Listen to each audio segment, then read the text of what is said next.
All right, so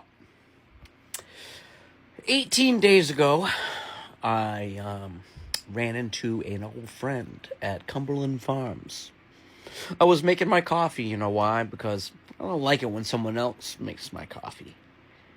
And, it's only $1, so, even if it's not that great, I'm enjoying it, because I'm stubborn. Anyway, so I ran into this guy, right? And he was like, he must have been 72. 73. He's in there. He's older. He comes up to me and says, "Hey, can I borrow your time?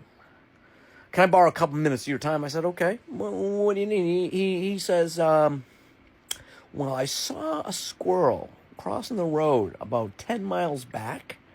And I said, "Okay, yeah, I'm listening."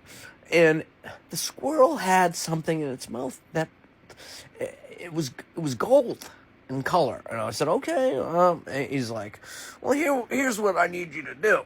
Is there any way you could take me back to where I saw that squirrel? Let me off for about 15 minutes. I gotta go into the woods, and I gotta do some searching, because I have a feeling that squirrel had in its mouth a wedding ring I had been missing. And I had put it in the trash. I think when I threw the trash away, this is what he's saying. When I threw the trash away, I didn't realize it, but it must have slipped off. And I swear, that squirrel had in its mouth a golden ring." I said, "All right, man, yeah, hop in the car." He could have been a serial killer. I don't know. Would have been worth it, though. Fuck it. At least some... Anyways, yeah, so I drop him off, and he goes into the woods for about 3 hours. I'm like, do I still wait here? Like, where do you go, in after him? I was like, nah, that's a trap. So anyways, I went in there. I went in the woods. I'm like, "Hello, sir." I never got his name. I should have got his name. "Hello, sir. Did you find your ring?" Nothing was coming back. I wasn't hearing anything. So I keep going into the woods, and I happen upon a little encampment. And in this encampment, there was like 4 or 5 people. And they were just out there, I don't know, living off the land. And a guy comes up to me and said, "Are you looking for an old man?" I said, "Yeah." I was just yelling for someone. "You're not like a great oracle or anything, are you?" He says, "Well, yeah." I didn't say that to him. I'm a super people pleaser, so I was just like, "Oh, yeah, I met a guy at the gas station, and what happened was he told me this crazy story, and I brought him here. I'm parked out on the road, and I brought him here, and he came into the woods. He said he was going to be like 15 minutes, but it's been a couple hours. But I need to know if he found this ring, I'm not going to be able to live the rest of my life not knowing if he found the ring, or even if it's important to him. I don't know. I'm just on the journey, So upon this encampment, I meet the settlers, if you will, and they're all nice, but a little weary, as am I.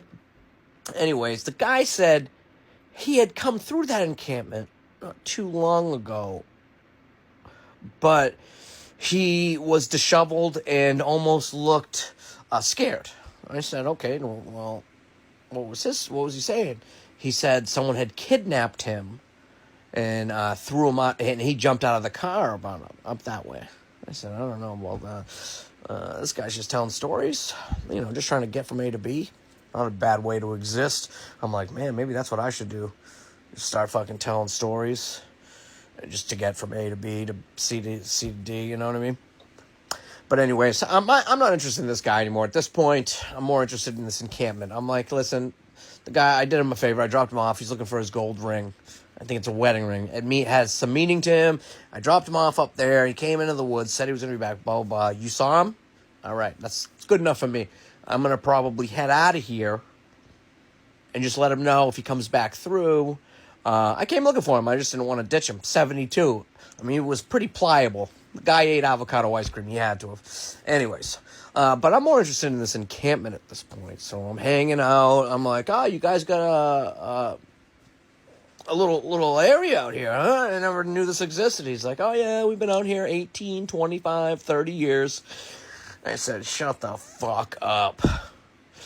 One of the older guys came out, and he was like, "Oh, yeah, we've been doing this for a while. And it was nice, you know, they had thatched roofs, and it was like a little, you know, community. But I'm like, do you guys got to pay land tax? They're like, land tax? Oh, no. No land tax. I'm like, aren't you afraid the cops are going to come in and fucking tear this fucking paradise down? Actually, you know, I have it in my right mind to give the police a call. I'm going to do it. I'm going to leave here and I'm getting this place torn down. It's offending me. No, I'm just kidding. But anyway, so Timmy, his name was Timmy. This guy comes out. He's like, hey, you want to stay for dinner? I said, yeah, definitely. What are you guys cooking? He's like, squirrel. And you know, just the creatures that hop around, little things in the area. I don't think they had any big game. It was all smaller stuff. So I stayed around, and I hung out, got to know the natives. And I'm thinking to myself, maybe I'll move. You know what? You guys have any huts open? Can I come live here? You know, and they said, unfortunately, we don't allow anybody outside to come in. However, you can always come visit. And I said to myself, you know what? I'll never do that. I ran into a guy at the grocery store I went to high school with. We were good friends in high school. When I told him, yeah, give me your number. We'll meet up. We're never going to meet up, dude. You know what I mean? I'm not going to come back to this little fucking village just to come back here and say hi. No. Either I burn it to the ground, get the cops out here, or you let me move in. They said, all right, you can move in. And I said, okay, let me go get my affairs in order. And, well, I haven't been back yet, but I'm thinking about doing it. They're going to remember me, you know. Anyways, yeah, I went back to the car.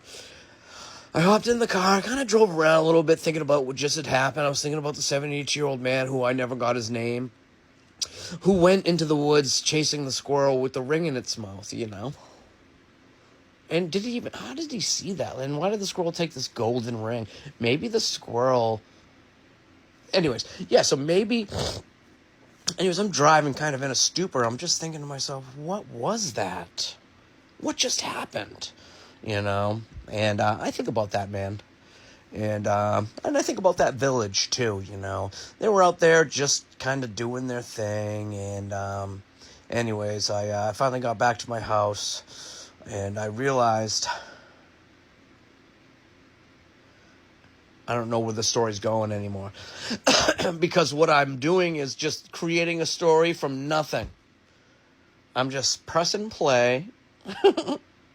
And I'm just going with it. Stories Off the Cuff by Daniel Thatcher.